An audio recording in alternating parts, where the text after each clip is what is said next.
ഇന്ന് നമ്മൾ പറയാൻ പോകുന്നത് 2015 ചേങ് വോയ് ഹായോ സംവിധാനം ചെയ്ത തായ്വാനീസ് ഹൊറർ ചിത്രമായ ദ ടാഗ് എലോങ് എന്ന മൂവിയെ പറ്റിയാണ്. ചിത്രത്തിന്റെ തുടക്കം ഒരു വൃദ്ധയായ സ്ത്രീയിൽ നിന്നാണ്. ഇവരെ ഏതോ ഒരു പൈശാചിക ശക്തി കാട്ടിലേക്ക് വിളിക്കുന്നുണ്ടായിരുന്നു. പിന്നീട് അടുത്ത ദിവസം ഇതേ വൃദ്ധയായ സ്ത്രീയെ കാണുവാനില്ലെന്ന് പറഞ്ഞ് പോസ്റ്ററുകൾ ഒട്ടിച്ചിരിക്കുന്നതായിട്ടാണ് കാണിക്കുന്നത്. അപ്പോഴാണ് അവിടെ ഹോവൻ ഷൂഫാങ് എന്ന് പറഞ്ഞ ഒരു സ്ത്രീ വന്ന് ഈ പോസ്റ്റർ നോക്കിയിട്ട് പറയും, നീ വേഗം തന്നെ തിരിച്ചു വരണം. അത് പറഞ്ഞ ശേഷം ആ സ്ത്രീ തന്റെ വീട്ടിലേക്ക് തിരിച്ചു പോകും. എന്നിട്ട് തന്റെ കൊച്ചുമോന് വേണ്ടി ബ്രേക്ക്ഫാസ്റ്റ് തയ്യാറാക്കും. കൊച്ചുമകൻ ഹോയെ വിളിക്കാൻ വേണ്ടി അവർ റൂമിലേക്ക് പോകും. പക്ഷേ ആ ചെക്കൻ എണീക്കില്ല. നല്ല പോലെ കൂർക്കം വലിച്ചോർണം. അവസാനം അവർ കരുതും, ഇനിയിപ്പോ എന്തായാലും അവൻ തന്നെ എഴുന്നേറ്റ് വരട്ടെ. കുറച്ചു കഴിഞ്ഞപ്പോൾ ഉറക്കമെല്ലാം കഴിഞ്ഞ ഹോ എണീറ്റ് വന്ന് തന്റെ മുത്തശ്ശിയോട് ചോദിക്കും, നിങ്ങളോട് ഞാൻ നേരത്തെ വിളിക്കണം പറഞ്ഞല്ലേ, അന്നിക്ക് എന്താ എന്നെ നേരത്തെ വിളിക്കാൻ എന്ന് പറഞ്ഞ് ബഹളം വെക്കാൻ തുടങ്ങും. ധൃതി പിടിച്ചു പോകുന്നത് കൊണ്ട് ആ ചെക്കൻ തന്റെ ടിഫിൻ ബോക്സ് എടുക്കാൻ മറക്കും. ശേഷം പെട്ടെന്ന് തന്നെ ഹോ ഓഫീസിലേക്ക് പോകും. ഇപ്പോൾ ആ വീട്ടിൽ ആ സ്ത്രീ മാത്രമേ ഉണ്ടായിരുന്നുള്ളൂ. ചിത്രത്തിന്റെ തുടക്കത്തിൽ ഒരു വൃദ്ധയായ സ്ത്രീ ഏതോ ഒരു പൈശാചിക ശബ്ദം കേട്ടെന്ന് പറഞ്ഞില്ല, അതുപോലെ ഈ സ്ത്രീയും ഏതോ പൈശാചിക ശബ്ദം കേൾക്കും. ആ ശബ്ദം എവിടുന്നാണ് വരുന്നത് എന്ന് നോക്കിക്കൊണ്ട് ഇരിക്കലാണ് അവർക്ക് കാല് വഴുതി വീഴുന്നത്. അപ്പോഴാണ് അവർ ശ്രദ്ധിക്കുന്നത് അവർക്ക് മുന്നിലായിട്ട് തറയിൽ ഒരുപാട് ചോര കിടക്കുന്നു. ഈ സമയം കൊണ്ട് ആ സ്ത്രീയുടെ പുറകിൽ കൂടെ 2 കൈകൾ വരുന്നു. അത് അവരുടെ തലഭാഗത്ത് തൊടുമ്പോൾ അവരുടെ മുഖം കറുത്തു മാറുന്നത് നമ്മളെ കാണിക്കുന്നുണ്ട്. അടുത്ത സീനിൽ നമ്മളെ കാണിക്കുന്നത് ഹോയുടെ ബെസ്റ്റ് ഫ്രണ്ട് ആയ യൂജിനെയാണ്. മാത്രമല്ല ഹോ ഒരു പ്രോപ്പർട്ടി ഏജന്റ് ആണ്. ഒരു ഫാമിലിക്ക് വേണ്ടി വീട് കാണിച്ചുകൊണ്ട് ഇരിക്കലാണ് എന്തോ ശബ്ദം അയാൾ കേൾക്കുന്നത്. ഹോ ആ ശബ്ദത്തിനെ പിന്തുടരും. അപ്പോഴാണ് തന്റെ ടിഫിൻ ബോക്സ് ഒരു ടേബിളിന്റെ മുകളിലായിട്ട് ഇരിക്കുന്നത്. പക്ഷെ അവൻ രാവിലെ അത് എടുക്കാൻ മറന്നിട്ടാണ് വന്നതും. അപ്പൊ ആ ചെക്കൻ കരുതും അവന്റെ മുത്തശ്ശി കൊണ്ടുവച്ചതാകാം എന്ന് പറഞ്ഞ് അവൻ ഫോൺ വിളിക്കാൻ ശ്രമിക്കും. പക്ഷെ ആ സ്ത്രീ ഫോൺ എടുക്കുന്നുണ്ടായിരുന്നില്ല. രാത്രിയിൽ ഹോ യൂജിയെ തന്റെ പുതിയ വീട്ടിലേക്ക് കൊണ്ടുപോകും. അവിടെ വെച്ച് ഹോ ആ പെണ്ണിനോട് പറയും, എനിക്ക് നിന്നെ കല്യാണം കഴിക്കാൻ ഇഷ്ടമാണ്. പക്ഷേ ആ പെണ്ണ് പറയും, എനിക്ക് കല്യാണം കഴിക്കാൻ താല്പര്യമില്ല. ഇത് കേട്ട് ആ ചെക്കന് നല്ല പോലെ വിഷമവും. എന്നിട്ട് പറയും, ഞാൻ എന്റെ മുത്തശ്ശിയുടെ വീട് വിറ്റിട്ടാണ് ഈ വീട് വാങ്ങിയത്, അതും എന്റെ കല്യാണത്തിന് വേണ്ടി. ഇത് കേട്ട യൂച്ചും പറയും, നീ വളരെ തെറ്റാണ് ചെയ്തത്. കാരണം നിന്റെ മുത്തശ്ശി ഇതറിഞ്ഞ എന്തുമാത്രം വിഷമിക്കുമെന്ന് അറിയാമോ? അന്നേരം ഹോ പറയും, അതൊന്നും എനിക്ക് അറിയേണ്ട ആവശ്യമില്ല. എനിക്ക് എന്റെ ലൈഫാണ് വലുത്. എനിക്ക് നിന്നെ കല്യാണം കഴിക്കണം. അടുത്ത സീനിൽ ഇവർ 2 പേരും കൂടി മുത്തശ്ശിയുടെ വീട്ടിലേക്ക് വരും. പക്ഷെ അപൂർവമായ കാര്യം എന്തെന്ന് വെച്ചാൽ ഹോയുടെ മുത്തശ്ശിയെ അവന് മാത്രമേ കാണാൻ സാധിക്കുള്ളൂ. അടുത്ത ദിവസം രാവിലെ ചിത്രത്തിന്റെ തുടക്കത്തിൽ കാണാതായി പോയ ആ സ്ത്രീയെ കണ്ടെത്തുകയാണ്. ഇത് കേട്ടറിഞ്ഞ ഹോ പെട്ടെന്ന് ഇറങ്ങി വന്നിട്ട് ആ വൃദ്ധയായ സ്ത്രീയോട് ചോദിക്കും, നിങ്ങൾ എന്റെ മുത്തശ്ശിയെ കണ്ടോ? എന്നിട്ട് അപൂർവമായ രീതിയിൽ അവർ ആ ചെക്കനോട് എന്തൊക്കെയോ പറയും. ശേഷം മാപ്പ് അപേക്ഷിക്കും. ഇത് കണ്ടപ്പോ ഹോയ്ക്ക് എന്ത് ചെയ്യണം എന്നറിയില്ലായിരുന്നു. അടുത്ത സീനിൽ ഹോ ഓഫീസിൽ ഇരിക്കുകയാണ്. അപ്പോഴാണ് അവനൊരു പാഴ്സൽ വരുന്നത്. അതിൽ ഈ കാണാതായി പോയി തിരിച്ചു വന്ന സ്ത്രീയുടെ ക്യാമറ ഉണ്ടായിരുന്നു. അതിലെ ഒരു വീഡിയോ ഹോ പ്ലേ ചെയ്ത് നോക്കും. തന്റെ മുത്തശ്ശിയുടെ ചെറുപ്പകാലത്ത് ഫ്രണ്ട്സിന്റെ കൂടെ ട്രിപ്പ് പോയ ഒരു വീഡിയോ ആയിരുന്നു. അപ്പോഴാണ് ഹോ ശ്രദ്ധിക്കുന്നത് അതിലൊരു കൊച്ചുകുട്ടി നടന്ന് അവരുടെ കൂടെ പോകുന്നു. ആ കുട്ടിയെ കാണുമ്പോൾ തന്നെ മനസ്സിലാവും അവരുടെ കൂടെ ട്രിപ്പിന് വന്നതല്ല. പെട്ടെന്ന് ആ ഓഫീസ് മുഴുവനായിട്ട് എന്തോ ഒരു ബാഡ് സ്മെല്ല് വരും. അടുത്ത സീനിൽ ഹോ സെക്യൂരിറ്റിയോട് ചോദിക്കും, ഇത് ആരുടെ ക്യാമറയാണെന്ന് അറിയാമോ? അപ്പോ അയാൾ പറയും, ഇതാ കാണാതായി പോയ സ്ത്രീയുടെ ക്യാമറയാണ്. പിന്നീട് സെക്യൂരിറ്റിയും ഹോയും കൂടി ചേർന്ന് ആ വൃദ്ധയായ സ്ത്രീയുടെ വീട്ടിലേക്ക് ചെല്ലും. അവിടെ വെച്ച് ഹോ ഞെട്ടിക്കുന്ന കാഴ്ചയാണ് കണ്ടത്. കാരണം ആ വീഡിയോ റെക്കോർഡിൽ ഉണ്ടായിരുന്ന ആ കൊച്ചുകുട്ടി ആ വീടിന്റെ ഒരു മൂലയ്ക്കായിട്ട് മാറി നിൽക്കുന്നു. എന്നിട്ട് പെട്ടെന്ന് അപ്രത്യക്ഷമാവുന്നു. മാത്രമല്ല വീട്ടിൽ ആ വൃദ്ധയായ സ്ത്രീയും ഉണ്ടായിരുന്നില്ല. കുറച്ചു കഴിഞ്ഞപ്പോൾ ആ വീട്ടിലുണ്ടായിരുന്ന ഡോറും ജനലും എല്ലാം സ്വയം അടയാൻ തുടങ്ങി. ഇത് കണ്ട സെക്യൂരിറ്റിയും ഹോയും പേടിച്ച് നിലവിളിക്കാൻ തുടങ്ങും. അപ്പോഴാണ് ഒരു ഡോർ പെട്ടെന്ന് തുറക്കുന്നത്. അവർ 2 പേരും വെളിയിലിറങ്ങും. വെളിയിലെത്തി ഹോ വൊമിറ്റ് ചെയ്യാൻ തുടങ്ങും. പിന്നീട് ഹോയും സെക്യൂരിറ്റിയും യൂച്ചിനും കൂടി ചേർന്ന് CCTV ഫുട്ടേജ് ചെക്ക് ചെയ്യും. അതിൽ ചെറിയ കുട്ടി ഹോയുടെ മുത്തശ്ശിയും കൊണ്ട് എങ്ങോട്ടോ പോകുന്നു. അപ്പൊ അവർ തലേ ദിവസത്തെ ഫുട്ടേജ് ചെക്ക് ചെയ്യും. അതായത് ഹോയും സെക്യൂരിറ്റിയും കൂടി കാണാതായി പോയ സ്ത്രീയുടെ വീട്ടിൽ ചെന്ന ദിവസത്തെ. അവരിറങ്ങി വെളിയിലേക്ക് വന്ന സമയം ആ കൊച്ചുകുട്ടിയും ഇവരുടെ കൂടെ വന്നിട്ടുണ്ടായിരുന്നു. അപ്പൊ ഹോ കരുതും, ഇപ്പൊ ഈ നടക്കുന്നതിന് എല്ലാം കാരണം ആ കൊച്ചുകുട്ടിയുടെ ആത്മാവാവും. അടുത്ത ദിവസം രാവിലെ ഹോ കിടന്ന് ഉറങ്ങുകയായിരുന്നു. അപ്പോഴാണ് അവന്റെ മുത്തശ്ശി അവനെ വിളിക്കുന്നത്. പക്ഷേ അത് വെറും തോന്നൽ മാത്രമായിരുന്നു. അവൻ പഴയ കാര്യങ്ങൾ എല്ലാം ഇമാജിൻ ചെയ്യും. പണ്ട് അവന്റെ മുത്തശ്ശി എങ്ങനെയാണ് അവനെ വളർത്തിയത്, എങ്ങനെയാണ് അവനെ ശുശ്രൂഷിച്ചത് എല്ലാം ഓർക്കും. പെട്ടെന്ന് അവന്റെ മുറിയിൽ നിന്ന് എന്തോ ഒരു സൗണ്ട് കേൾക്കും. അവൻ എന്താണെന്ന് നോക്കിയപ്പോൾ നിലത്ത് മുഴുവൻ ചോരക്കറ. പിന്നെ ആ ചെറിയ കുട്ടി ഹോയെ ആക്രമിക്കുന്ന രീതിയിലാണ് കാണിക്കുന്നത്. പെട്ടെന്ന് തന്നെ ഹോ ഉറക്കത്തിൽ നിന്ന് എഴുന്നേൽക്കുന്നു. ഇതിലൂടെ മനസ്സിലാക്കാം ഇത്രയും നേരം നടന്നതെല്ലാം വെറും ഒരു സ്വപ്നമായിരുന്നു. ആ ചെക്കൻ പിന്നെയും തന്റെ മുത്തശ്ശിയെ കാണുന്നു. കെട്ടിപ്പിടിച്ച് കരയുന്നതായിട്ടും കാണിക്കുന്നുണ്ട്. പിന്നീട് സീൻ മാറുകയാണ്. ഹോ യൂച്ചിന്റെ അടുത്ത് പോവും. അവളുടെ അടുത്ത് അവൻ വല്ലാത്ത രീതിയിലാണ് സംസാരിക്കുന്നത്. അതുകൊണ്ട് തന്നെ അവൾ അവനെ ഒരു ഹോസ്പിറ്റലിൽ കൊണ്ടാക്കും. ഹോസ്പിറ്റലിൽ കുട്ടികളുടെ വാർഡിനുള്ളിലേക്ക് നോക്കി ഹോ യൂച്ചിയോട് ചോദിക്കും, നീ എന്തുകൊണ്ടാണ് എന്നെ കല്യാണം കഴിക്കാൻ താല്പര്യമല്ലെന്ന് പറഞ്ഞത്? അപ്പൊ അവള് പറയും, ഇതൊന്നും പറയാനുള്ള സമയമല്ല ഇപ്പം. വാർഡിൽ നിന്ന് പിള്ളേര് കരയുന്ന ശബ്ദം കേട്ടപ്പോൾ യൂച്ചി പറയും, നീ മിണ്ടാതിരിക്കെ, എല്ലാ കൊച്ചുങ്ങളും കരയാൻ തുടങ്ങി എന്ന് പറയും. പക്ഷേ അവൾ ആ വാർഡിനുള്ളിലേക്ക് നോക്കുമ്പോൾ അതിൽ ഒരു കുട്ടി പോലും ഇല്ലായിരുന്നു. പിന്നെ എവിടെ നിന്നായിരിക്കും ആ കരച്ചിലിന്റെ സൗണ്ട് കേട്ടതെന്ന് അവൾ ആശങ്കപ്പെടും. ഹോയും യൂച്ചിയും കൂടി മുത്തശ്ശിയുടെ വീട്ടിലേക്ക് വരും. അപ്പോൾ ആ കൊച്ചു കുട്ടിയുടെ ആത്മാവിനെ അവൾ കാണും. പക്ഷേ അവൾ ആദ്യം കരുതും അത് വെറും തോന്നലായിരിക്കുമെന്ന്. അടുത്ത സീനിൽ യൂച്ചിയെ അറപ്പിക്കുന്ന കാഴ്ചയാണ് കണ്ടത്. ആ ചെക്കൻ പുഴുവിനെയും പാറ്റയും പഴുതാരയും എല്ലാം എടുത്ത് കഴിക്കുന്നു. യൂച്ചിൻ ഓടിച്ചെന്ന് സെക്യൂരിറ്റിയോട് ഈ നടന്ന സംഭവങ്ങളെല്ലാം പറയും. അവർ രണ്ടുപേരും കൂടി ആ വീട്ടിലേക്ക് വന്ന് നോക്കും. അപ്പോൾ അവിടെ ഹോയും ഇല്ലായിരുന്നു, ഈ പറഞ്ഞ പുഴുക്കളും ജന്തുക്കളും ഇല്ലായിരുന്നു. പിന്നെ സീൻ മാറുകയാണ്. ഹോയുടെ മുത്തശ്ശി ഹൈവേയിൽ കൂടെ നടന്നു പോകുന്നത് കുറച്ച് പോലീസുകാർ കാണും. ആ സ്ത്രീയുടെ അവസ്ഥ മോശമായതുകൊണ്ട് അവരെ ഒരു ഹോസ്പിറ്റലിൽ ആക്കും. പക്ഷെ അതേസമയം സെക്യൂരിറ്റി കുറച്ച് റിച്വൽസ് ഒക്കെ ആ വീട്ടിലിരുന്ന് ചെയ്യുകയായിരുന്നു. കാരണം ആ വീടിനെ ചുറ്റിപ്പറ്റിയൊക്കെയുള്ള പ്രേതാത്മാക്കൾ പോകാൻ വേണ്ടി. യൂച്ചിൻ ഹോയുടെ ഓഫീസിൽ ചെന്ന് ഹോ എന്തെങ്കിലും ചോദിക്കും. പക്ഷെ അവിടെയുള്ളവർ പറഞ്ഞത് അവൻ ഇവിടെ വന്നിട്ടില്ല എന്നാണ്. അപ്പോഴാണ് സെക്യൂരിറ്റി വിളിച്ച് പറയുന്നത്, ഹോയുടെ മുത്തശ്ശിയെ കണ്ടെത്തിയിട്ടുണ്ട്, ഹോസ്പിറ്റലിൽ ഇപ്പൊ ആക്കിയേക്കുവാണ്. അവൾ പെട്ടെന്ന് തന്നെ ഹോസ്പിറ്റലിൽ ചെന്ന് ഹോയുടെ മുത്തശ്ശിയെ കാണും. അന്നേരം ആ സ്ത്രീയും വല്ലാത്ത രീതിയിൽ സംസാരിക്കും. ശേഷം അവളോട് മാപ്പ് അപേക്ഷിക്കും. ഇത് പറഞ്ഞ ഉടൻ തന്നെ ആ സ്ത്രീ വോമിറ്റ് ചെയ്യാൻ തുടങ്ങും. ശേഷം ഡോക്ടേഴ്സ് അവരോട് റെസ്റ്റ് ഒക്കെ എടുക്കാൻ പറയും. അടുത്ത സീനിൽ സെക്യൂരിറ്റി യൂച്ചിനോട് പറയും, എനിക്ക് തോന്നുന്നത് ആ ചെറിയ കുട്ടിയാണ് മുത്തശ്ശിയെ കൊണ്ട് ഇങ്ങനെല്ലാം ചെയ്യിപ്പിക്കുന്നത്. സെക്യൂരിറ്റി വേറൊരു കാര്യം കൂടി പറയും, അതായത് ഹോയുടെ മുത്തശ്ശിയെ കണ്ടെത്തിയ ആ മൗണ്ടനിൽ ചിലപ്പോൾ ആ ചെറിയ കുട്ടിയുടെ ആത്മാവും കാണും. ഇതിലൂടെ നമുക്ക് ഒരു കാര്യം കൂടി ക്ലിയർ ആയിട്ട് മനസ്സിലാവുന്നുണ്ട്. എന്ന് വെച്ചാൽ മുത്തശ്ശി നടന്നു വന്ന ആ ഹൈവ് ഒരു മൗണ്ടനുള്ളിലാണ്. തിരിച്ച് വീട്ടിലെത്തിയ യൂജിൻ ആ മൗണ്ടനെ പറ്റി അന്വേഷിക്കാൻ തുടങ്ങും. അതിലൂടെ മനസ്സിലാക്കാൻ സാധിച്ചത് ഈ ചെറിയ കുട്ടി ഒരു ലെജൻഡാണ്. എന്ന് വെച്ചാൽ മനുഷ്യരുടെ തലച്ചോറിനെ കൺട്രോൾ ചെയ്യുകയും റിച്വൽസ് വെച്ച് അവരെ അടിമയാക്കുകയും ആ കുട്ടിയുടെ ആവശ്യത്തിനു വേണ്ടി അവരെ ഉപയോഗിക്കുകയും ചെയ്യും. ഈ വിഷയത്തിനെ പറ്റി ഒരുപാട് പേര് സംസാരിച്ചിട്ടുമുണ്ട്. ഇതിലൂടെ യൂജിന് ഒരു കാര്യം കൂടി മനസ്സിലാവും, അതായത് ഇന്റർവ്യൂസ് ഒക്കെ എടുക്കാൻ വേണ്ടി മൗണ്ടനിൽ ചെന്ന കുറെ പേരെ കാണാതായി പോയിട്ടുണ്ട്. അടുത്ത സീനിൽ സെക്യൂരിറ്റി ആ ചെറിയ കുട്ടിയെ കാണുന്നു. ആ കുട്ടി റോഡിൽ കൂടെ ചാടി ഒരു മരത്തിൽ കയറി പോകുന്നതാണ് അദ്ദേഹം കണ്ടത്. ഇത് കണ്ട് പേടിച്ച് അയാൾ ഒരു ഫയർ ക്രാക്കർ പൊട്ടിക്കാൻ ശ്രമിക്കും. പക്ഷേ അതിനു മുൻപ് ആ കുട്ടി അദ്ദേഹത്തിന്റെ ഫ്രണ്ടിൽ വന്ന് നിൽപ്പുണ്ടായിരുന്നു. കാണാൻ വിചിത്രവും ഭയാനകവുമായ രൂപം കൊണ്ട് ആ കുട്ടി അദ്ദേഹത്തിനെ ആക്രമിക്കും. അതേസമയം ഡോക്ടേഴ്സ് യൂച്ചിനെ ഹോസ്പിറ്റലിലേക്ക് വിളിക്കും. എന്നിട്ട് ആ മുത്തശ്ശിയെ വോമിറ്റിനകത്തുനിന്ന് ഒരു ജീവനുള്ള പ്രാണിയെ കിട്ടും. അത് ഡോക്ടർ അവളെ കാണിക്കും. ആ പ്രാണിയെപ്പറ്റി യൂജിൻ ഇന്റർനെറ്റിൽ സെർച്ച് ചെയ്യും. അപ്പൊ അവൾക്ക് മനസ്സിലാക്കാൻ സാധിച്ചത് ഇതൊരു ചിത്രശലഭം പോലെയാണ് ഇരിക്കുന്നത്. അത് മാത്രമല്ല അതിന്റെ പുറം ഭാഗത്തായിട്ട് ഈ കുട്ടിയുടെ മുഖമാണ് ഉള്ളത്. പക്ഷേ യൂജിന് അത് വലിയ അത്ഭുതമായിട്ടൊന്നും തോന്നിയിരുന്നില്ല. കാരണം അവൾക്ക് നേരത്തെ തന്നെ അറിയാം ഈ ചെറിയ കുട്ടിയാണ് ഈ പ്രശ്നങ്ങൾക്കെല്ലാം കാരണമെന്ന്. രാത്രിയിൽ ഉറങ്ങിക്കിടന്ന യൂജിന്റെ ഫോണും ലാപ്ടോപ്പും എല്ലാം ഓട്ടോമാറ്റിക് ആയിട്ട് ഓൺ ആവുന്നു. ഇത് കണ്ട് അവൾ ഉണർന്നപ്പോൾ അവളുടെ കൈ നിറയെ ബ്ലഡ്. കുറച്ചു കഴിഞ്ഞപ്പോൾ അവളുടെ ബെഡിൽ എന്തോ നനവ് ഫീൽ ചെയ്യും. അവൾ അങ്ങനെ ആ ബെഡ്ഷീറ്റ് മാറ്റുമ്പോൾ നിറയെ ചോരക്കറ. ഇത് കണ്ട് അവൾ ശരിക്കും പേടിക്കും. അതേസമയം ആ ചെറിയ കുട്ടി യൂജിനെ ശരിക്കും പേടിപ്പിക്കുന്നുണ്ടായിരുന്നു. പിന്നീട് കാണിക്കുന്നത് ആ പെണ്ണ് ഞെട്ടി ഉണരുന്നതായിട്ടാണ്. അതിന്റെ അർത്ഥം ഇതും ഒരു സ്വപ്നമായിരുന്നു. പിന്നീട് യൂജിൻ ഹോയുടെ മുത്തശ്ശിയെ ഹോസ്പിറ്റലിൽ നിന്ന് ഡിസ്ചാർജ് ചെയ്ത് കൊണ്ടുവരും.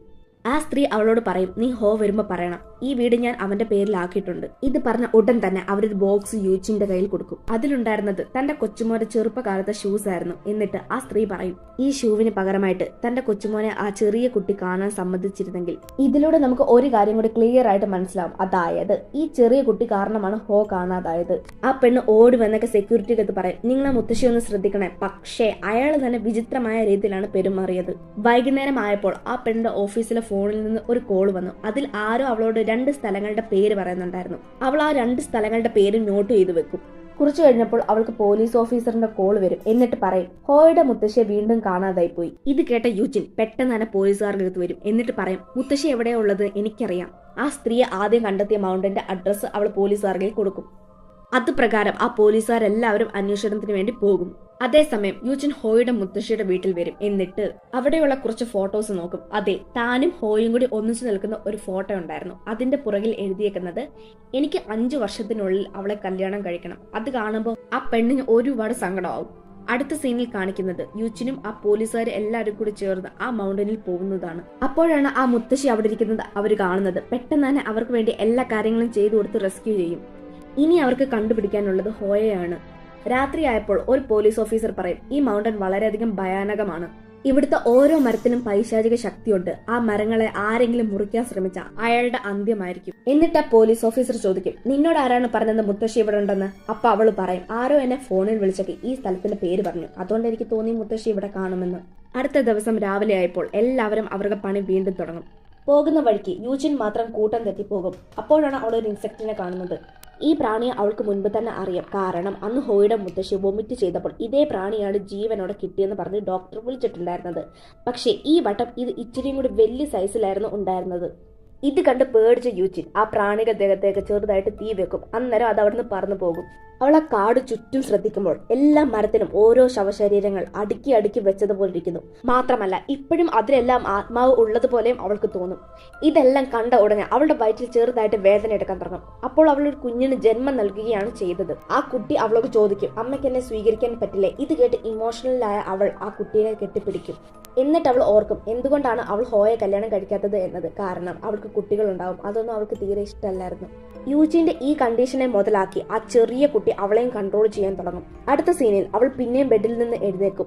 അതിന്റെ അർത്ഥം ഇതൊരു വെറും സ്വപ്നം മാത്രമായിരുന്നു. പക്ഷേ അവൾക്കത് അങ്ങോട്ട് അംഗീകരിക്കാൻ കഴിയില്ല. യൂജിൻ ഹോയോട് ചോദിക്കും, നിന്റെ മുത്തശ്ശി എന്തി? അന്നേരം ഹോ പറയും, ഞാൻ മുത്തശ്ശിയെ വൃദ്ധസദനത്തിൽ ആക്കി. പക്ഷേ അവൾക്കറിയായിരുന്നു അവൻ ഒരിക്കലും അങ്ങനെ ചെയ്യാൻ കഴിയില്ല. കാരണം ഹോ അവന്റെ മുത്തശ്ശിയെ ഒരുപാട് സ്നേഹിക്കുന്നുണ്ട്. പെട്ടെന്ന് അവൻ ഓഫീസിലേക്ക് പോകുവാൻ പറഞ്ഞ് ഇറങ്ങാൻ തുടങ്ങും. അപ്പോൾ യൂജിൻ അവനെ തടയും.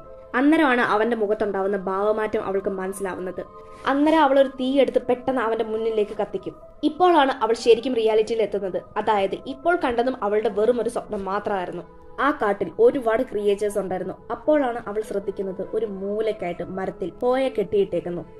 അവൾ അവനെ രക്ഷിക്കാൻ നേരമാണ് ആ ചെറിയ കുട്ടി അവളെ ആക്രമിക്കുന്നത്. എന്നിട്ട് ആ ചെറിയ കുട്ടി ഒരു ക്രിയേച്ചറായി മാറും. ആ ക്രിയേച്ചർ മെല്ലെ മെല്ലെ അവളുടെ അടുത്ത് വരും. എന്നിട്ട് അവളെ കൺട്രോൾ ചെയ്യാൻ നോക്കും. പക്ഷേ യൂജിൻ അവിടെ ബുദ്ധി ഉപയോഗിക്കും. അവളുടെ കയ്യിലുണ്ടായിരുന്ന തീയെടുത്ത് ആ ക്രിയേച്ചറിന്റെ കണ്ണിൽ കുത്തും. പിന്നീട് അതേ ക്രിയേച്ചർ തന്നെ കുറച്ചുകൂടി ഭയാനകമായ രൂപമായി മാറും. അപ്പോഴാണ് പോലീസുകാർ ആകാശത്തിലേക്ക് ഫ്ലെയർ ഇട്ട് അവിടെ എല്ലാം പ്രകാശം കൊണ്ടുവരും. ഇപ്പോൾ 4 വഴിയിലും പ്രകാശം മാത്രം. ഈ ക്രിയേച്ചേഴ്സ് എല്ലാം ഇല്ലാതായിക്കൊണ്ടേയിരുന്നു. ഇപ്പൊ ഹോയും യൂജിനും സേഫായി ഇരിക്കുകയാണ്. പിന്നീട് കാണിക്കുന്നത് അവർ രണ്ടുപേരും കല്യാണം കഴിഞ്ഞ് ആ മുത്തശ്ശിയുടെ കൂടെ ഒന്നിച്ച് സന്തോഷമായിട്ട് ഭക്ഷണം കഴിക്കുകയാണ്. അപ്പോഴാണ് കിച്ചണിൽ ഒരു ഭിത്തിയിലായിട്ട് അതേ ചിത്രശലഭം പോലത്തെ ജീവി വന്ന് ഇരിക്കുന്നത്. പിന്നീട് ചിത്രത്തിൽ കാണിക്കുന്നത് ഹോയ്ക്കും യൂജിനും ഉണ്ടാകാൻ പോകുന്ന കുട്ടിയുടെ സോണോഗ്രാഫി വീഡിയോ ആണ്. അതിൽ ആ കുട്ടിയുടെ കണ്ണ് ബ്ലാക്ക് ആയിട്ട് ഇരിക്കുന്നത് പോലെ കാണിക്കുന്നുണ്ട്. അതോടെ മൂവിയും തീരും. 2017 തായ്വനീസ് ഹൊറർ ചിത്രമാണ് the tag along 2. The tag along എന്ന് പറയുന്ന മൂവി ഒരു യഥാർത്ഥ സ്റ്റോറിയെ അടിസ്ഥാനമാക്കി എടുത്തതെന്നുള്ള വാദം ഒരുപാട് പ്രചരിക്കുന്നുണ്ട്. അവരുടെ വാദപ്രകാരം ഈ ഒരു മൂവിയെ തായ്വനീസ് അർബൻ ലെജൻഡ് എന്നും അറിയപ്പെടുന്നുണ്ട്. ഇനി നമുക്ക് കൂടുതൽ വലിച്ചു നീട്ടാതെ നേരെ മൂവിയിലേക്ക് പോകാം. ചിത്രത്തിന്റെ തുടക്കത്തില് കുറച്ച് കൊള്ളക്കാർ ചേർന്ന് അവരുടെ സാധനങ്ങള് ഒരു കാടിനുള്ളിൽ മറയ്ക്കാൻ ശ്രമിക്കുന്നതായിട്ടാണ് കാണിക്കുന്നത്. മൊത്തത്തിൽ 4 പേരാണ് ഉള്ളത്. അതിൽ ഒരാള് എനിക്കൊന്ന് അത്യാവശ്യമായി ടോയ്ലറ്റിൽ പോണം, ഞാൻ ഇപ്പം വരാമെന്ന് പറഞ്ഞ് കാടിന്റെ ഉള്ളിലേക്ക് പോകും. ഇതേ സമയം ബാക്കി 3 പേര് സാധനങ്ങൾ ഒളിപ്പിക്കാൻ വേണ്ടി കുഴിയെടുത്തുകൊണ്ടിരിക്കുകയാണ്. കുഴിയെടുത്തുകൊണ്ടിരിക്കുന്ന സമയത്ത് മണ്ണില് ഒരു തുണിക്കുള്ളിൽ പൊതിഞ്ഞ എന്തോ ഒരു സാധനം അവർക്ക് കിട്ടും. വല്ല നിധിയാണെന്ന് കരുതി അവർ ആ മുകളിലുണ്ടായിരുന്ന തുണി എടുത്ത് മാറ്റി നോക്കും. അന്നേരം ഒരു ചെറിയ കുട്ടിയുടെ ശവശരീരമാണ് അവർക്ക് കിട്ടുന്നത്. ഇതേ സമയം ടോയ്ലറ്റിൽ പോയ ആൾക്ക് കാടിന്റെ ഏറ്റവും ഉള്ളിലായിട്ട് എന്തോ ഒരു പൈശാചിക ശബ്ദം കേൾക്കും. കുറച്ചു കഴിഞ്ഞപ്പോ ഏതോ ഒരു ചെറിയ കുട്ടി ഇയാളുടെ പേര് എടുത്തു വിളിക്കുന്നത് പോലെ ഇയാൾക്ക് തോന്നും. രാത്രി സമയമാണല്ലോ, നേരവും ഒരുപാടായി. ചിലപ്പോ ഇതെല്ലാം എന്റെ തോന്നലാണെന്ന് കരുതി അയാൾ അതൊന്നും കേൾക്കാത്ത പോലെ തിരിഞ്ഞു പോകും. എല്ലാവരും അവനവന്റെ സാധനങ്ങളെല്ലാം ഒളിപ്പിച്ചിട്ട് കാറിനുള്ളിൽ വന്ന് കയറി കാണുമെന്ന് കരുതി അയാള് തന്റെ വണ്ടിയിലേക്ക് പോകും. എന്നാൽ കാറിനുള്ളിൽ ആരും ഉണ്ടായിരുന്നില്ല. ശരി, അവരിപ്പം വരുമായിരിക്കുമെന്ന് കരുതി അദ്ദേഹം വെയിറ്റ് ചെയ്യും. ബാക്കിയുള്ള 3 പേരെ വെയിറ്റ് ചെയ്തിരിക്കുമ്പോ കാറ്റിലൂടെ ഒരു തുണി മെല്ലെ മെല്ലെ പറന്ന് വന്ന് ഇയാൾ ഇരിക്കുന്ന കാറിന്റെ ബാക്കിലോട്ട് പോകും. ചിലപ്പോ കാറ്റ് ഒരുപാടായതുകൊണ്ട് എവിടെന്നെങ്കിലും ഏതെങ്കിലും തുണി പറന്നു വന്നതാണെന്ന് കരുതി ഇയാള് ഇതും വലിയ കാര്യമാക്കി എടുക്കില്ല. എന്നാൽ കുറച്ചു കഴിഞ്ഞപ്പോ തന്റെ കാറിന്റെ ബാക്ക് സീറ്റില് ആരോ ഇരിക്കുന്നത് പോലെ ഇയാൾക്ക് തോന്നും. ബാക്കിലിരിക്കുന്ന ആള് ഇയാളെ കഴുത്ത് ഞെരിച്ച് കൊല്ലാൻ നോക്കും. ഇന്നേരം മരണ വെപ്രാളത്തിൽ ഇയാള് കാറ് സ്റ്റാർട്ട് ചെയ്ത് അവിടുന്ന് രക്ഷപ്പെടാൻ ശ്രമിക്കും. പക്ഷെ തനിക്ക് കാറ് കൺട്രോൾ ചെയ്യാൻ കഴിയുന്നുണ്ടായിരുന്നില്ല. അങ്ങനെ കാറ് അവിടെ ഉണ്ടായിരുന്ന ഒരു മരത്തിലിടിച്ച് ആക്സിഡന്റ് ആകും. ആക്സിഡന്റ് ആയ സമയത്ത് ഇയാള് കാറിൽ നിന്ന് തെറിച്ച് കാട്ടിലേക്ക് വീഴും. എന്തിനെയോ കണ്ട് ഭയന്നിരിക്കുന്ന ഇയാളുടെ പുറകില് ആ മോജിൻ എന്ന് പറയുന്ന ചെറിയ കുട്ടിയുടെ പ്രേതാത്മാവ് പെട്ടെന്ന് വന്നിരിക്കും. ആ സീൻ അങ്ങനെ തന്നെ കാണിച്ചുകൊണ്ട് നമ്മളെ ഫിലിമിന്റെ ടൈറ്റില് ദ ടാഗ് എലോങ് 2 എന്ന് എഴുതി കാണിക്കും.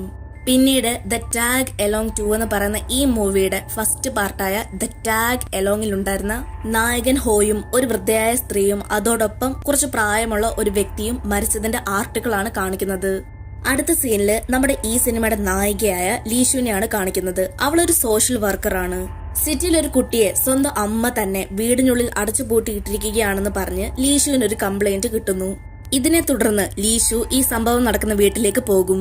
കുട്ടിയെ അന്വേഷിച്ച് വീട്ടിലേക്ക് എത്തിയ ലീഷുവിനെ ആ കുട്ടിയുടെ അമ്മയായ ലിൻ ലീഷുവിനെ വീടിനുള്ളിലേക്ക് കയറ്റില്ല. ഇത് കാണുന്ന ലീഷുൻ പറയും, ഒരു കുട്ടിയെ ബലമായി വീടിനുള്ളിൽ പിടിച്ചു വെക്കുന്നത് കുറ്റകരമാണ്.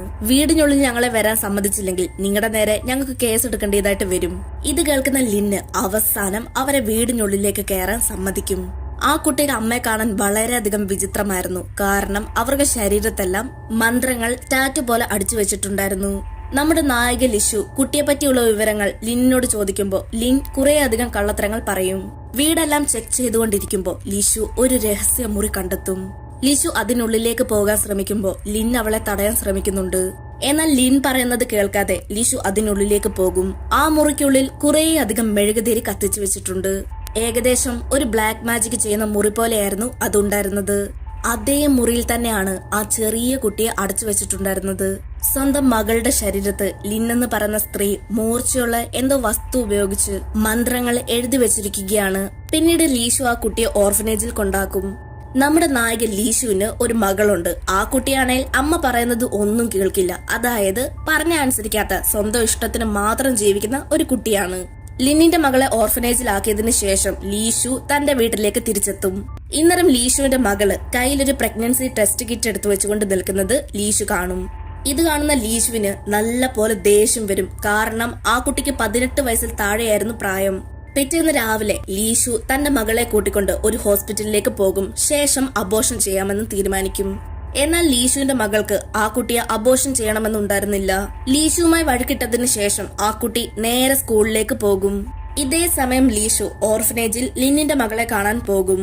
ആ കുട്ടിയുടെ സ്വഭാവം തന്റെ അമ്മയെ പോലെ തന്നെയായിരുന്നു. കുറേയധികം മന്ത്രങ്ങൾ കയ്യിൽ കുത്തിക്കുറിച്ചുകൊണ്ടേയിരിക്കും. ഇപ്പോൾ വൈകുന്നേരമായിരിക്കുകയാണ്. ലിഷു തന്റെ മകളെ സ്കൂളിൽ നിന്ന് വിളിച്ചുകൊണ്ടുവരാൻ പോകും. പക്ഷെ സ്കൂളിൽ പോയപ്പോ ലിഷുവിന്റെ മകള് അവിടെ എങ്ങും ഉണ്ടായിരുന്നില്ല. പിന്നീട് ലിഷു മകളുടെ കാമുകന്റെ നമ്പർ അവളുടെ ഫ്രണ്ട്സിന്റെ കയ്യിൽ നിന്ന് വാങ്ങും.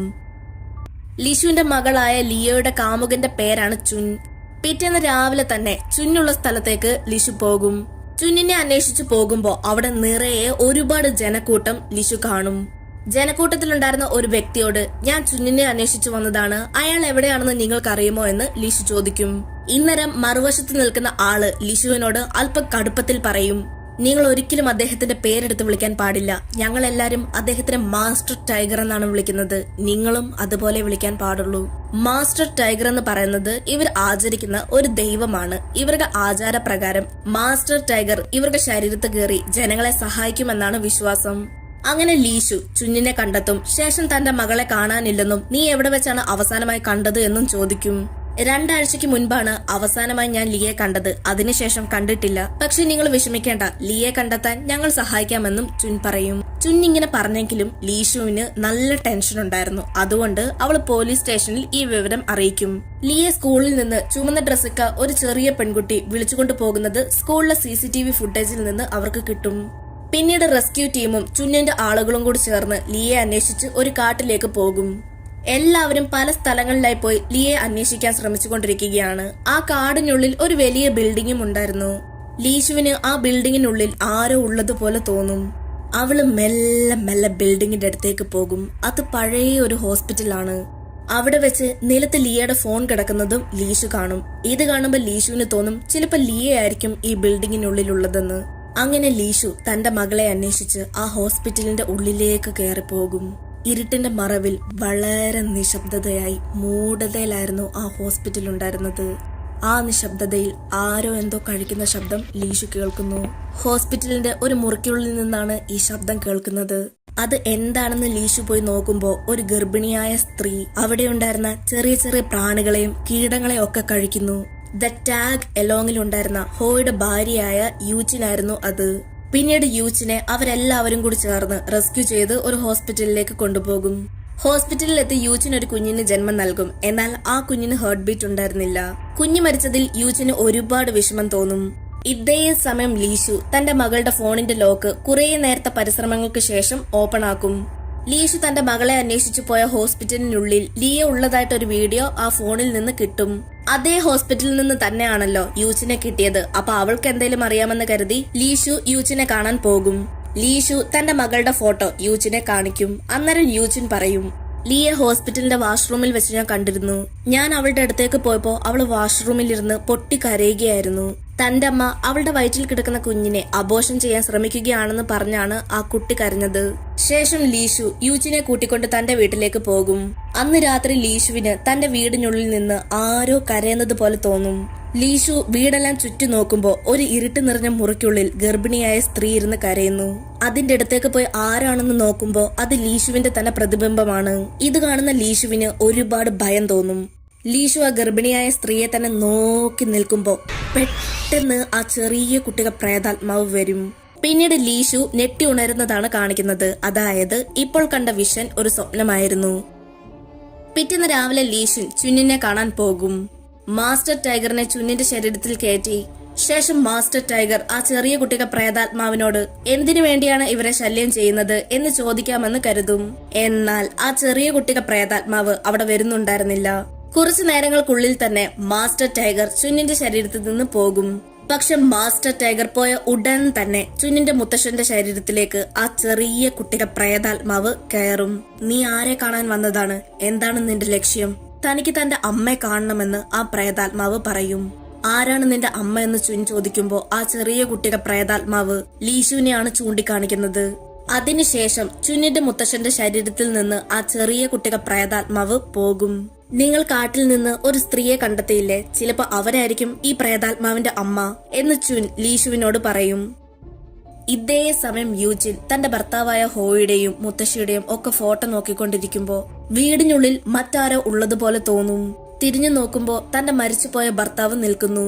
പക്ഷെ ശരിക്കും ഇതാ ചെറിയ കുട്ടിയുടെ പ്രേതാത്മാവ് രൂപം മാറി വന്നതാണ്. അങ്ങനെ ഈ പ്രേതാത്മാവ് യൂജിനെ പൊസസ് ആക്കും.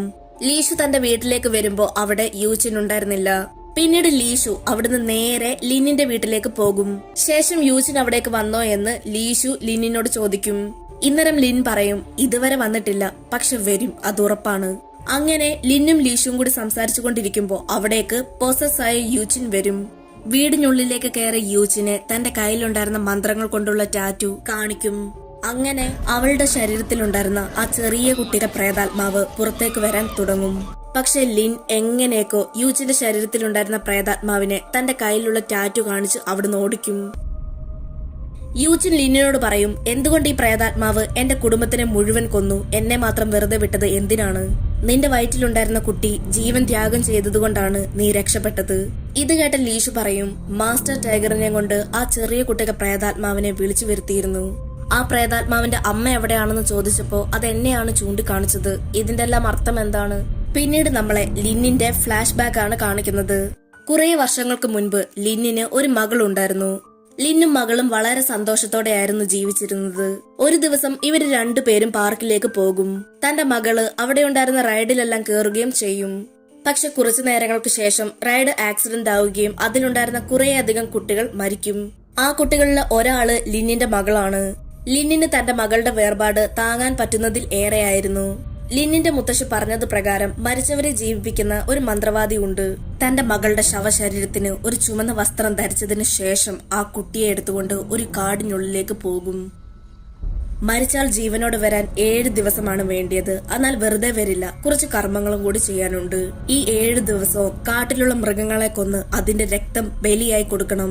അങ്ങനെ 7ാമത്തെ ദിവസമാവുമ്പോ അവിടെയുണ്ടായിരുന്ന ആ ചെറിയ കുട്ടിയുടെ ശവശരീരം കാണാതാകും. ലിൻ കാടിനുള്ളിലെല്ലാം ഒരുപാട് അന്വേഷിക്കും. അങ്ങനെ അവസാനം തന്റെ മകളെ കണ്ടെത്തും. എന്നാൽ അതൊരു സാധാരണ കുട്ടിയായിരുന്നില്ല. വളരെ ശക്തിശാലിയായ ഒരു മോശപ്പെട്ട പ്രേതാത്മാവായി മാറിയിരിക്കുകയാണ് ആ ചെറിയ കുട്ടി. ഇത് കണ്ട് ഭയന്ന് ലിൻ അവിടുന്ന് ഓടിപ്പോകും. പിന്നീട് കുറെ ദിവസങ്ങൾക്ക് ശേഷം തന്റെ മകള് പല ആളുകളെ കൊന്നെന്നുള്ള വാർത്തയാണ് ലിൻ കേട്ടത്. ഇനി തന്റെ മകളുടെ പ്രേതാത്മാവ് ആരെയും കൊല്ലാതിരിക്കാൻ വേണ്ടി ലിൻ മന്ത്രങ്ങൾ ഒരുപാട് എഴുതിയിരിക്കുന്ന ഒരു തുണിയും എടുത്തുകൊണ്ട് കാട്ടിലേക്ക് തന്റെ മകളെ അന്വേഷിച്ചു പോകും. ശേഷം ആ തുണി തന്റെ പ്രേതാത്മാവായി മാറിയിരിക്കുന്ന മകളുടെ ശരീരത്തിലേക്ക് ഇടും. അങ്ങനെ ആ പ്രേതാത്മാവിന് ശാന്തി കിട്ടും. എന്നാൽ കുറെ നാളുകൾക്ക് മുൻപ് ശവശരീരത്തിന്റെ മുകളിൽ പൊതിഞ്ഞു വെച്ചിരുന്ന ആ തുണി ആരും എടുത്തു മാറ്റി. അങ്ങനെ ആ പ്രേതാത്മാവ് വീണ്ടും മോചിതയായി. ചിത്രത്തിന്റെ തുടക്കത്തിൽ കുറച്ച് കൊള്ളക്കാർ ചേർന്ന് ഒരു കുഞ്ഞിന്റെ ശവശരീരം കണ്ടെത്തിയത് നമ്മൾ കണ്ടിരുന്നു. അത് ഈ പ്രേതാത്മാവിന്റേതായിരുന്നു. അതായത് ലിന്നിന്റെ മരിച്ചുപോയ മകളാണ് ഇപ്പോൾ ഇവരെ ദ്രോഹിച്ചുകൊണ്ടിരിക്കുന്നത്. ഈ കാരണങ്ങൾ കൊണ്ടാണ് എന്റെ രണ്ടാമത്തെ മകളെ ഞാൻ വീടിന്റെ വെളിയിലേക്ക് വിടാത്തതും അവളുടെ ശരീരത്തെല്ലാം മന്ത്രങ്ങൾ എഴുതി വെച്ചിരിക്കുന്നതും. ഇത് കേൾക്കുന്ന യൂച്ചിന് നല്ല പോലെ ദേഷ്യം വരും. കാരണം ലിന്നും അവരുടെ മരിച്ചുപോയ മകളും കാരണമാണ് യൂച്ചിന് അവളുടെ കുടുംബം മുഴുവനും നഷ്ടമായത്. ഇതേ സമയം ലീഷു ഈ വിഷയങ്ങളെല്ലാം വിളിച്ച് ചുന്നിനോട് പറയും. ശേഷം ഇവരെല്ലാവരും കൂടി ചേർന്ന് ഇതെല്ലാം നടന്ന ആ കാട്ടിനുള്ളിലേക്ക് പോകും. ഇതെല്ലാം കേൾക്കുന്ന ചുന്നിന്റെ മുത്തശ്ശൻ പറയും, അവരെ കൊടുക്കാൻ വേണ്ടി ഈ പ്രേതാത്മാവ് തന്നെ ചെയ്യുന്ന എന്തെങ്കിലും തന്ത്രമായിരിക്കും ഇതെല്ലാം. അതുകൊണ്ട് നീ വേഗം തന്നെ അവർക്കൊപ്പം ആ കാടിനുള്ളിലേക്ക് പോ. നമ്മുടെ നായികയെ വണ്ടിയിൽ ഇരുത്തിയതിനു ശേഷം കാടിന്റെ ഏറ്റവും ഉള്ളിലേക്ക് ലിന്നും യൂച്ചിനും കൂടി പോകും. ലിന്നിന്റെ കയ്യിലുണ്ടായിരുന്ന എല്ലാ മന്ത്രങ്ങളും മൂർച്ചയുള്ള ഒരു വസ്തു കൊണ്ട് കീറി കീറി മായ്ച്ചു കളയും. എങ്കിൽ മാത്രമേ തന്റെ മകളുടെ പ്രേതാത്മാവിന് അവർക്കടുത്തേക്ക് വരാൻ കഴിയുകയുള്ളൂ. ആ ചെറിയ കുട്ടിയുടെ പ്രേതാത്മാവിന് ലിന്നിനോട് ഒരുപാട് പകയും ദേഷ്യവും ഉണ്ടായിരുന്നു. ലിന്നിന്റെ ശരീരത്ത് മന്ത്രങ്ങളൊന്നുമില്ലാത്തതുകൊണ്ട് ആ പ്രേതാത്മാവിന്റെ ശക്തി ഉപയോഗിച്ച് ലിന്നിന്റെ ശരീരത്തിനുള്ളിൽ നിന്ന് കുറേയധികം പുഴുക്കളും പ്രാണികളും വെളിയിലേക്ക് വരാൻ തുടങ്ങും. അങ്ങനെ അവസാനം ഒരുപാട് ചോര വാർന്ന് അവര് മരിക്കും. ഇതേ സമയം അവിടേക്ക് ചുൻ വരും. ചുൻ വരുമ്പോ കാറിനുള്ളിൽ ലിഷു ഉണ്ടായിരുന്നില്ല. ചുൻ ലിഷുവിനെ അന്വേഷിച്ചു പോകുമ്പോ എന്തോ ഒരു പൈശാചിക ശക്തി അയാളെ ആക്രമിക്കും. ആക്രമണത്തിന്റെ ഇടയില് ഈ പൈശാചിക ശക്തി ചുന്നിനെ തള്ളിയിടുകയും അത് കാരണം അവിടെ ഉണ്ടായിരുന്ന ഒരു കമ്പി തന്റെ നെഞ്ചിലൂടെ തൊരഞ്ഞു കയറി മരിക്കും. ഇതേ സമയം ലീഷു തന്റെ മകളെ അന്വേഷിച്ച് കാടിനുള്ളിലെ ആ ഹോസ്പിറ്റലിലേക്ക് പോകും. അവിടെ എത്തുമ്പോ ലിഷുവിന് കുറേയധികം വിഷൻസ് ഈ പ്രേതാത്മാവ് കാണിച്ചു കൊടുക്കും. അവിടെ എത്തുമ്പോ തന്റെ മകൾ ശരിക്കും എങ്ങനെയാണ് പ്രഗ്നന്റ് ആയത്, ആരാണ് ഇതിന് കാരണം, അബോർഷൻ നടക്കുമ്പോ എന്താണ് സംഭവിക്കാൻ പോകുന്നത് എന്നുള്ളതെല്ലാം ആ ചെറിയ കുട്ടിയുടെ പ്രേതാത്മാവ് ഒരു വിഷൻ പോലെ കാണിച്ചു കൊടുക്കും. പക്ഷെ ആ വിഷൻസിൽ ലിഷുവിന്റെ മകൾക്ക് പകരം ലിഷുവിനെ തന്നെയാണ് കാണിക്കുന്നത്. ലിഷുവിന്റെ മകൾക്ക്, അതായത് ലിയയ്ക്ക് എന്താണ് ശരിക്കും സംഭവിച്ചത്, അവൾക്കുണ്ടായ വേദനകൾ എല്ലാം ആ അമ്മ സ്വയം മനസ്സിലാക്കട്ടെ എന്ന് കരുതിയത് കൊണ്ടാണ് ആ ചെറിയ കുട്ടിയുടെ പ്രേതാത്മാവ് ലിയയ്ക്ക് പകരം വിഷൻസിലെല്ലാം ലിഷുവിനെ തന്നെ കാണിക്കുന്നത്. അതായത് മകൾക്കുണ്ടായ ദുരനുഭവം അതെന്താണെന്ന് അറിയാൻ വേണ്ടി മകൾക്ക് പകരമായിട്ട് അമ്മയാണ് ആ വിഷൻസിൽ കാണിക്കുന്നത്. സ്കൂളിൽ ഒപ്പം പഠിക്കുന്ന കുറച്ച് പയ്യന്മാർ ചേർന്ന് ലിഷുവിന്റെ മകളെ റേപ്പ് ചെയ്തിരുന്നു. അങ്ങനെയാണ് ആ കുട്ടി പ്രഗ്നന്റ് ആയത്. പിന്നീട് ലിഷുവിന്റെ മകള് അബോർഷൻ ചെയ്യുന്നതാണ് കാണിക്കുന്നത്. വെറും ആഴ്ചകൾ മാത്രം പ്രായമുള്ള ചോര കുഞ്ഞിനെ പുറത്തേക്കെടുക്കുമ്പോ പോലും അതിന്റെ ഹൃദയമിടിപ്പ് വേഗത്തിൽ അടിക്കുന്നുണ്ടായിരുന്നു. പിന്നീട് വീണ്ടും ലിഷു റിയാലിറ്റിയിലേക്ക് വരും. തന്റെ മകളെ ഒരു ബെഡിൽ കെട്ടിയിരിക്കുന്നതാണ് ലിഷു കാണുന്നത്. മകൾക്ക് നേരെ ഉണ്ടായ ആക്രമണങ്ങളെ ഓർത്ത് ലിഷുവിന് ഒരുപാട് വിഷമം തോന്നി. തന്റെ മകളെയും കൊണ്ട് രക്ഷപ്പെടാൻ ശ്രമിക്കുമ്പോൾ അവിടേക്ക് റെസ്ക്യൂ ടീം വരും. എന്നാൽ അത് ശരിക്കും റെസ്ക്യൂ ടീം ആയിരുന്നില്ല. റെസ്ക്യൂ ടീമിന്റെ രൂപത്തിൽ വന്ന കുറേയധികം ഡീമൺസ് ആണ്. ഡീമൺസ് ലീഷുവിനെയും അവളുടെ കുട്ടിയെയും കൊല്ലാനായി വരും. ഇന്നരം അവിടേക്ക് മരിച്ചടക്കുന്ന ചുന്നിന് മാസ്റ്റർ ടൈഗർ ജീവൻ കൊടുക്കുകയും ശേഷം മാസ്റ്റർ ടൈഗർ അയാളുടെ ശരീരത്തിൽ കയറി മാസ്റ്റർ ടൈഗറിന്റെ യഥാർത്ഥ രൂപത്തിൽ വന്ന് ലീഷുവിനെയും അവരുടെ മകളെയും രക്ഷിക്കും. ഹോസ്പിറ്റലിന്റെ വെളിയിലും കുറേയധികം ഡീമൺസ് ഉണ്ടായിരുന്നു. അതിനെയെല്ലാം മാസ്റ്റർ ടൈഗർ നേരിടും. എന്നാൽ അതിലൊരു ഡീമൺ ലീഷുവിന്റെ മകളെ പോസസ് ആക്കും.